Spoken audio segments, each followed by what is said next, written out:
Now, speaking of staying realistic, and every coach I know is going to be different on what they prefer, but how early is too early to kind of start talking money when you're in the recruiting process? I think for like, at both places that I've been in the Division One ranks as a head coach, and now as like a director of ops and performance analyst, it comes down to like when we're ready to. If you haven't been on campus, we're not talking money. We don't even know you. Like I think it's a relationship thing, and I think that most of the time you're talking money if you've had a visit. If you haven't had a visit on campus and sat down with coaches, met the players, stayed overnight, it hasn't gotten to a serious phase.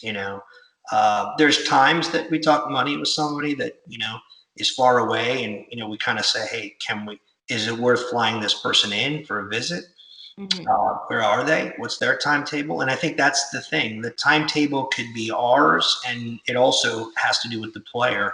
The timetable, they might not match. Somebody might be trying to make a decision by a certain date that we're just not ready to make a move on that person. And I kind of feel like it's a little bit like dating. Like you might like someone, they might kind of like you, but they're not ready to. You ask them to the prom, the first day of school, they're not ready to commit to that. And I think it's just a natural process. I think that in general, your junior year is a critical year. It's a kind of it's not too early, it's not too late. It's kind of the right. Sophomores. People track sophomores, at least on the guys' side. I think on the women's side it was earlier, but my daughter committed as a junior spring semester. So, there were people that wanted her to commit earlier, and I just didn't. I said I'm not going to do that.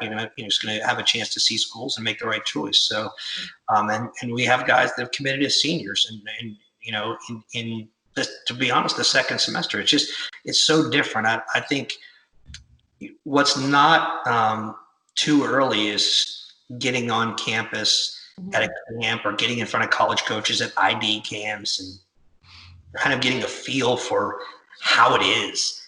Yeah. You could be a ninth grader, an eighth grader, and go to some sort of ID situation, play with other players and in front of college coaches, and that's going to be helpful to you.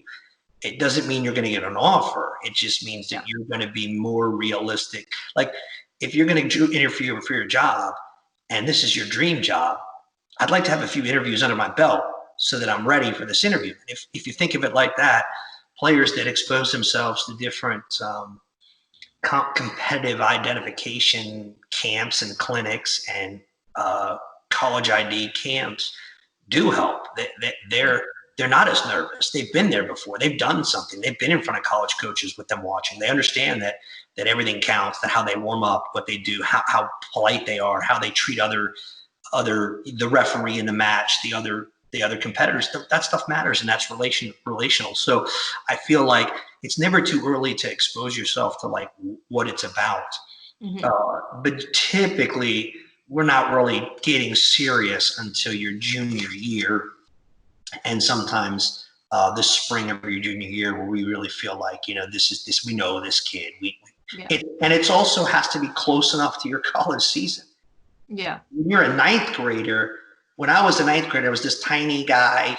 Like it's not what I was as a college freshman. And I think that the closer you get, obviously we can't wait till June of your senior year, but the closer you get to that, I feel like the junior year is really a critical year. So as a sophomore and freshman, you're really kind of just testing the waters, getting out of your comfort zone and being more comfortable in these situations is helpful. Yeah, absolutely. It definitely sounds like trying to build those relationships, knowing what you want out of it, and not trying to push too early. In your first email being like, hey, how much money do you have for me? That's probably going to be a turnoff. That would be like your first time you talk to somebody dating and you said, hey, where do you want to go for our honeymoon after we're married? People will be like, wait a minute, it's the same thing. You're building a relationship. You're trying to find the right fit. Both the student athlete and their parents are trying to find out who these coaches are and what their school's about, program's about. And we're also trying to find out who you are, where did you come from, whether you're a good fit. So, and the other thing is you could have a great relationship and you just might not be good enough, or you might not be good enough to get into the school, or it might not be cost effective. So, you're going to have to be okay with no, this Mhm. isn't going to work out.